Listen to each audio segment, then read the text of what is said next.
Welcome to the Tech Egg. Don't get scrambled. Enjoy the video. In this video, I will show how to make pizza naan at home.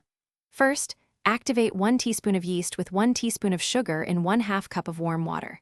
Then, combine 2 cups of all-purpose flour, 1/2 teaspoon of salt, and 2 tablespoons of olive oil with the yeast mixture. Knead this dough for about 5 to 7 minutes until it is smooth and elastic. Finally, let it rise for at least 1 hour in a warm spot until it doubles in size. Once your dough has risen beautifully, it's time to get creative.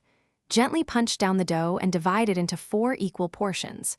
Roll each piece into an oval or round shape, aiming for about 1/4 inch thickness. Now for the fun part. Spread a thin layer of your favorite pizza sauce on each naan.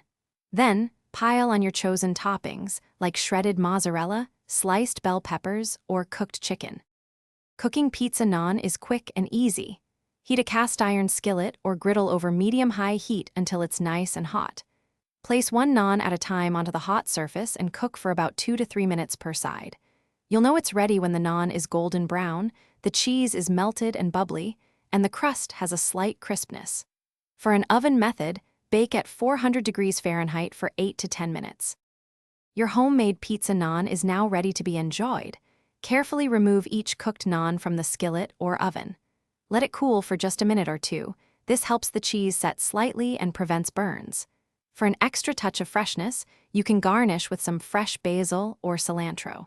Slice your pizza naan into wedges and serve it immediately as a delightful appetizer or a quick, satisfying meal. Enjoy every delicious bite.